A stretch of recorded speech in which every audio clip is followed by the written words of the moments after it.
Welcome to an installment of our web series Good to Know. Today we're going to talk about how to electronically sign a document with webSignatureOffice, our cloud-based electronic signature solution. My name is Julian. I am responsible at StepOver for overseeing our partner and reseller network worldwide, and I also help our international customers implement our e-signature solutions. If you have any questions, please do not hesitate to get in touch via email and we can discuss your requirements. Today we're going to look at web signature offices, and as part of that, 4 specific use cases. The first one is the internal approval via a click to sign certificate. The second one will be the own user, myself, signing handwritten via my Samsung S10. The third one is going to be sending a document to a contact who then signs handwritten with one of our signature pads. And the fourth one is going to be a remote signature where you send a document to a guest signer that is verified with a 2-factor authentication, and they can sign via a QR code in the browser on their phone. As you can see here, this is our webSignatureOffice user interface. We're simply going to upload the document from our file archive. We open it, and then we can review the document, zoom in and out if we want to. And you can see here we've got a couple of different form field options. So for example, the first one is a simple text field where we can say this is a text box. We've got a checkbox that can be selected or unselected. We've got a drop-down menu option as well as radio buttons that are interconnected. As soon as a first signature is placed anywhere in a document, all form field fields will be locked and can no longer be altered. To insert the first signature box in here, we want to use it for the internal approval use case.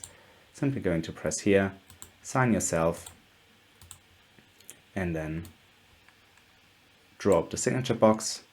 Sign now. It's going to give me the option, do I want to sign handwritten or click to sign? And then all I need to do is insert my username and my password, my job title if I want to, as well as an optional date, and you can see it automatically generates a digital certificate for me. For the other fields, we're going to use, first of all, the own user. We can also drag and drop the signature field with no problem. And then in the next instance, we're going to select a contact from our existing contact list. In this case, we're going to select Walter Gray. And again, match it to the box that I prepared. And in the last instance, we want a new guest signer to sign it, and her name is Olivia Purple. Again, simply put it in here. If we now go on the top right corner to next, it gives us an overview of all of the different fields that still need to be signed. So the first one is handwritten with the, because we want to sign it on a smartphone via the app. The second one is the contact signing it with the signature pad, so again, handwritten. And the third one is Olivia Purple, where we're simply going to ask her we want the document to be generated in English, the document request. She can still sign in handwritten, and we're going to include her email here, which is oliviapurple@protonmail.com. And we want to use the 2-factor authentication, which can either be done by a password that you would send to them in a separate email or as an SMS, or in this case, we're going to use our SMS token. We're going to select here the phone number. We need Great Britain, and then the phone number for Olivia Purple. And here we can change the information they receive. For example, the email subject, we can include an optional text. For example, please sign the provided document, as well as setting a due date. It automatically sets it a week in advance, but if we want them to sign it the latest by tomorrow, we can simply select that date. There's an option to also include an observer who is able to view the document and the process, however is not able to edit it or sign the document themselves. Once this is all complete, we're simply going to select Next.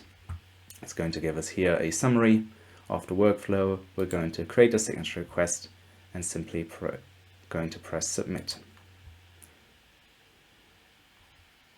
If we now look at the document, we can see here, this document has already signed with a Click to Sign certificate by myself. However, it still requires a signature by Olivia Purple, by myself, as well as Walter Gray.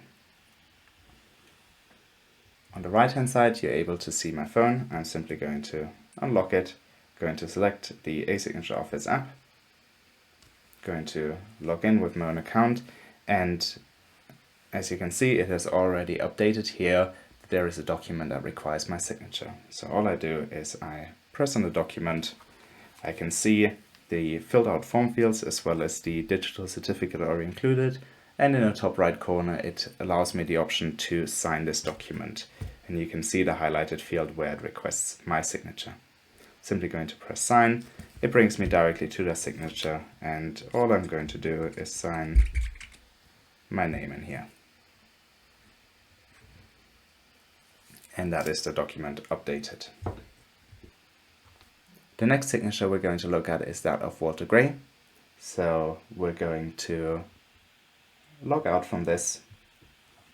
Walter Gray has got a signature pad next to them. And we're going to go into his account, log in, and you can see here immediately he's got a document that has been signed by Julian. You can also see the two here. And it still needed to be signed by Olivia Purple as well as by themselves. So they simply click on the document. You can see the form fields are also locked, and there is one field that requires a signature. So they simply press on Start Signing, and you can see the signature pad here automatically jumps to where his signature is required.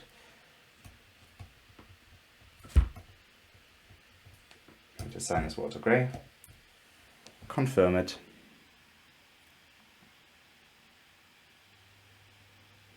and this signature is now saved inside the document.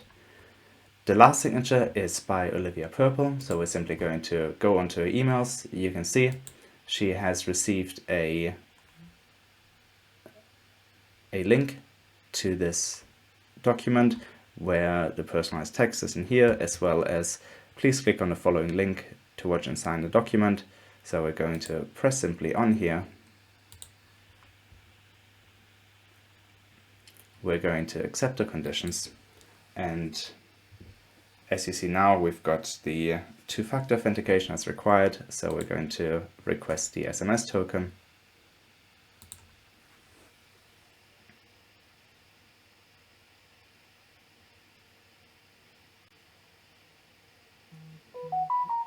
And it arrives within a second. Going to include the 6-digit passcode. Submit, which now allows us to view the document. We can see 3 signatures have already been included, and if we now want to sign the 4th signature, we simply press Start Signing. Olivia Purple does not have a signature pad with her. Neither does she have a tablet PC with touchscreen, so we're going to select a smartphone tablet option that displays a QR code. All you need to do is get your phone, scan the code, and then it brings up in the browser the option to sign the document. I simply sign it, and now I'm going to sign as Olivia. Oops, I'm going to redo that. Olivia Purple. I confirm it. And now this document gives us the feedback it is finished. All parties are now able to download the original document by simply pressing up here, and they automatically receive it and are able to validate each individual signature. As well, if we go back into Olivia's inbox and refresh it, she has received now another email saying that all signatures in the document have been signed and she can download the document and view it right here. Thank you very much for watching. Have a nice day.